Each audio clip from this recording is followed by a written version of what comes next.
Hello ladies and gents, it's EZScape. A few days ago, on June 30th, 2019, Caveira HD Games, a Brazilian YouTube live streamer, was speedrunning Yu-Gi-Oh! Forbidden Memories in the any % no RNG manipulation category. This was his first time speedrunning the game, so it was a massive surprise to everyone when he pulled out a 3 hour, 10 minute, and 38 second time, which would be a top 3 time on the leaderboards. Considering this was the no RNG manipulation category, that means in order to get a time like this, you would need to have a perfect combination of really good luck, as well as a ton of skill and good decision making. Not that it's impossible to get a good time with luck alone, but the worse your decision making is, means the more luck that is required to make up for it. The world record holder for any % with RNG manipulation is GFC, and in his opinion, Caveira isn't very experienced or knowledgeable about the game itself, and very consistently makes poor plays on almost every single duel. So the luck he was going to need was going to be insane, which it was. For instance, getting good cards in this game comes from winning duels, and the most powerful card you can get is a Meteor Black Dragon. Getting this card in your deck will make each duel much easier and save a lot of time in the run. Also, because certain cards are so powerful, speedrunners will sometimes farm wins off weaker duelists to unlock them. Caveira decided to farm for some of the cards himself, and you'll never guess which one for: the Meteor Black Dragon. Almost every top level Yu-Gi-Oh! Forbidden Memory speedrunner would never ever farm for a card like this, unless it was a last ditch effort to save a run. But Caveira just goes for it, and not even against the low meadow mage, which has the best drop rate for the card, but instead against Jono II, who has less than half the drop rate of low meadow mage. A bold strategy for sure, but it pays off as Caveira gets the Meteor Black Dragon after only his 8th duel, a 0.39% chance. Later on, he also wins Beast Fangs from Shady with 0.98% odds, and Dragon Treasure from Isis with 1.5% odds in his first attempt each time. Well, you may have been able to guess from the title that this run was not performed legitimately, not because of the insane luck that Caveira received, because that technically could have happened to anybody, but there were some serious telltale signs that this was a cheated run. The first giveaway is that upon winning certain duels like the one with Shady, Caveira won the card Beast Fangs, and the card ID above it was 129, which is actually the ID for the card Nemoriko, which is a different card in Shady's drop table instead of the ID 308, which belongs to Beast Fangs. Also, when he wins Dragon Treasure, you can see another number behind the ID that normally isn't there.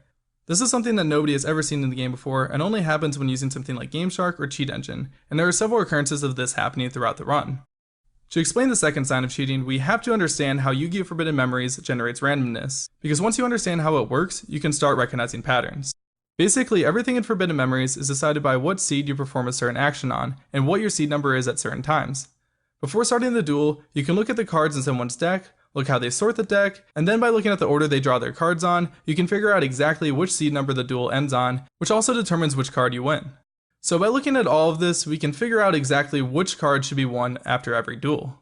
And if someone wins a card other than what card they should win given the seed number, then that means some type of hack or cheat has been used.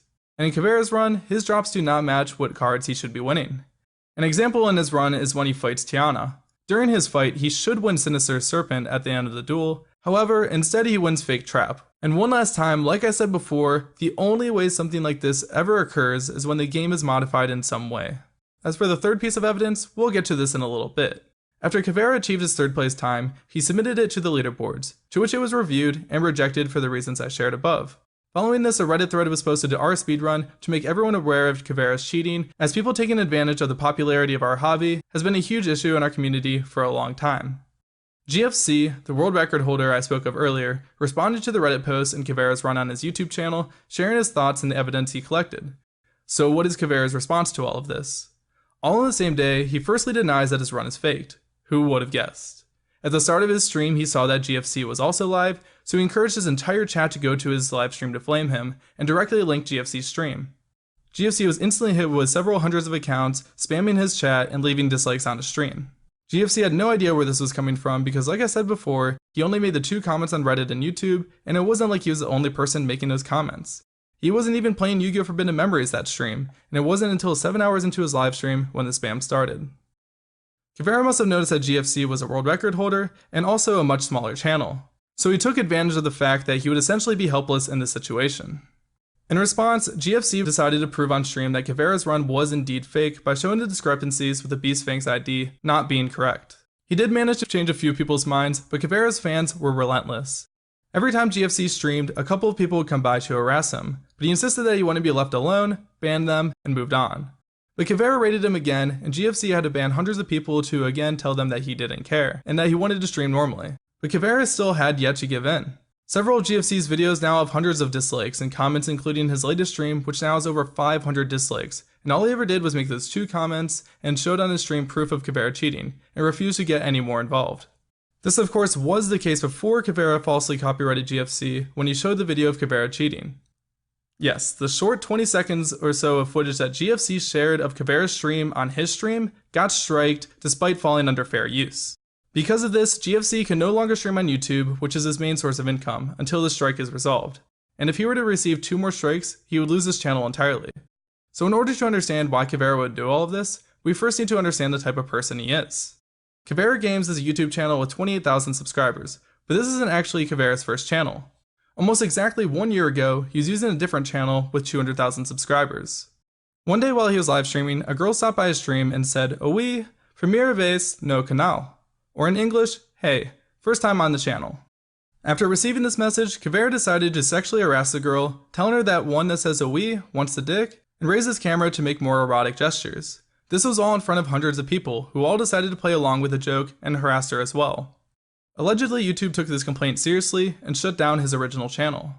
However, there was a rumor amongst his viewers that it was actually his ex-girlfriend who deleted the channel, but we cannot know for sure. I'm leaning towards believing that this was due to harassment because even if a YouTube channel is accidentally deleted, it can still be reinstated. If I had to guess, I think he blamed his ex so he could both A, let fewer people know about his harassment or what his original ban was for, and B, to shift the blame to the ex who probably didn't have a platform to defend herself. And it also really doesn't make sense for him to be so obsessed with this victim he harassed over a year ago if nothing happened to him as a result, and we 100% know that she did file a complaint. I mean, just a few days ago, I decided to check out his live stream because I wanted to see what he was all about. One of the first things he did was put on a shirt that read "oui" on it, making fun of that girl, to which the entire chat chimed in with. He's also selling this merch on his YouTube channel for profit. But not only that, he also got the victim's face and name tattooed on him after his ban. Yes, literally tattooed. I've been trying to keep the victim's identity secret this entire time, but I think it's important to show the tattoo just so you all understand who we are dealing with. Please do not seek out additional information about this person, they would like to be left out of this. Kavera breaks YouTube's terms of service all the time. Besides false copyright strikes and harassment, he regularly flashes his entire ass on stream for big donations. And although the implications are probably different, this is literally the same thing as being a cam model, which is completely fine to do, but Kavera, you cannot do that on YouTube, even with age restriction on. If you want to do porn, you gotta do it somewhere else. Oh, looks like he already has. I mean, he literally has a pre-recorded clip of him turning around and showing his ass and plays it on stream every once in a while. Honestly, I've never considered having a hotkey on my computer to show my ass on livestream, but Kavera, you have inspired me. You're a true innovator. I wish I could say that there wasn't anything more, but unfortunately, the worst has yet to come. While I was surfing around some of his unlisted streams, I found that at the start of one of them, he was on some sort of not safe for work website for YouTube videos, and was watching some videos on stream. In one of the videos, the title makes it seem like the girl might only be 12 years old, to which Kavera responds, 12 years? And having an ass like that? It's not possible. Let me see what it's about.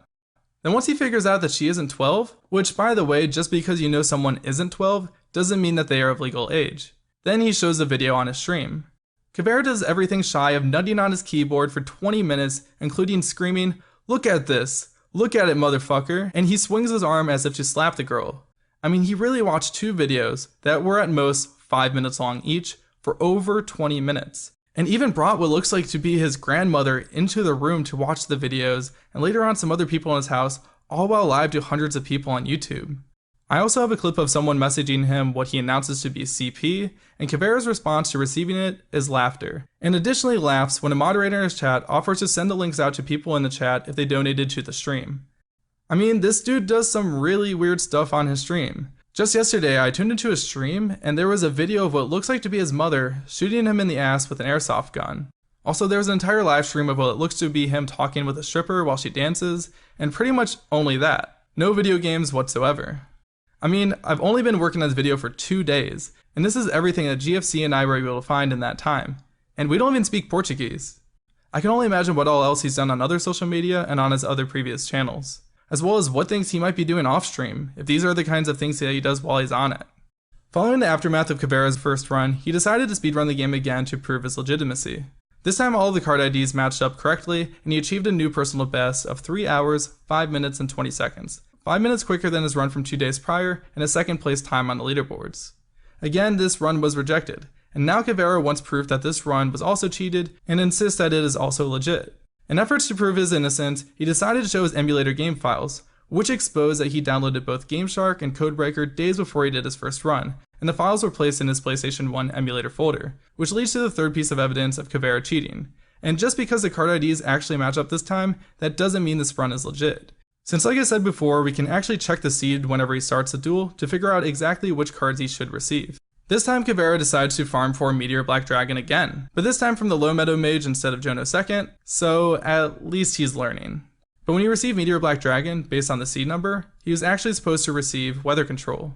We can also look at the other cards he received as proof, like when he received Mammoth Graveyard from the Low Meadow Mage, when he was supposed to receive Jinzo number 7, based on his seed number. Caveira's main defense here is why would he cheat to receive a bad card like Mammoth Graveyard? That wouldn't make any sense. And this is true. But when you modify the game's drop chances, even if it's making it so one individual card like Meteor Black Dragon has a higher chance of dropping, it will still make it so that all of the drops are not what they should have been, even if the cards are good or bad. So we can confidently say that this second run is 100% cheated. After all this happened, GFC compiled all of the information and made a Reddit post to our speedrun, which amassed over 3,000 upvotes, and also meant a fair bit of backlash to Caveira, which prompted him to reach out to GFC to let him know that he didn't want to start a war. Interesting, you didn't mind picking on him when he was a small YouTube and Twitch live streamer, but once you realize how big our community was, now you want to bury the hatchet? Well, that's not even true either, because it wasn't even 10 minutes after sending that email that Caveira started making fun of GFC yet again, and went back on livestream talking about he could have gotten GFC 3 strikes on his channel if he wanted to. He also said things like, "I've never even bowled before, yet I still got a strike," continuing to make fun of GFC.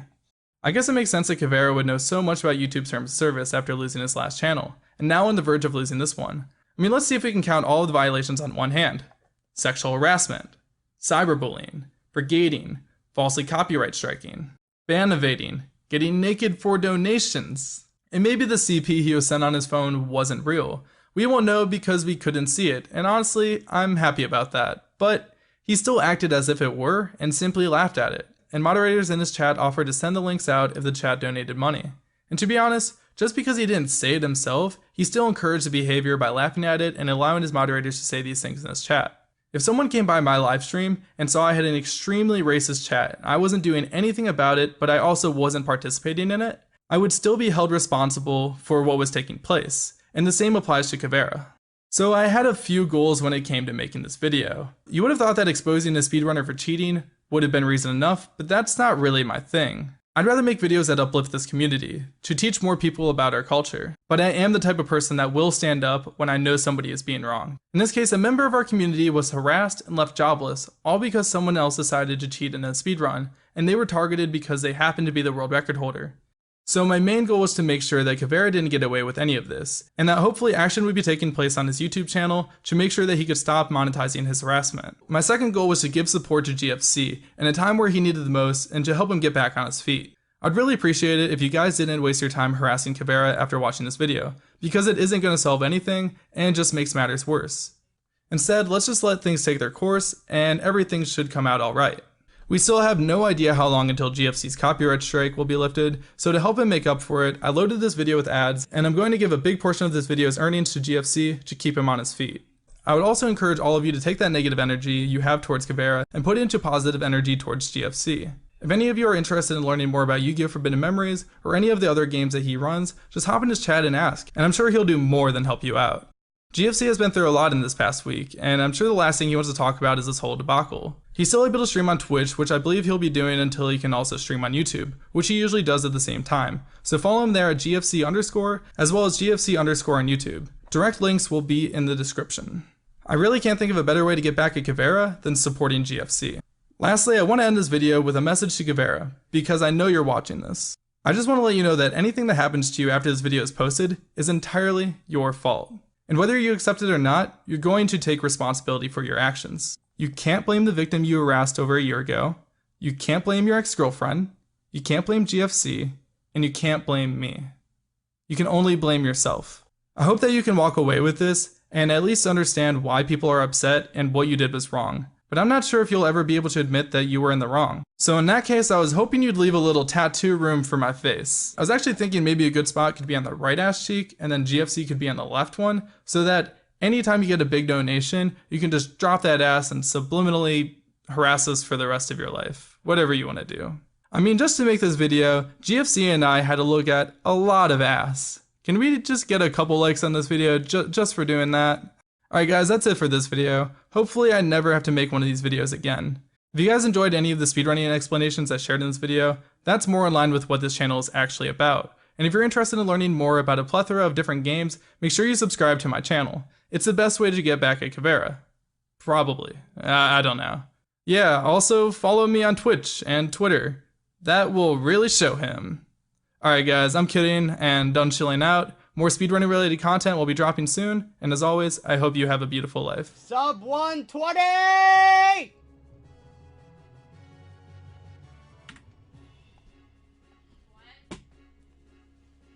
Sub 120!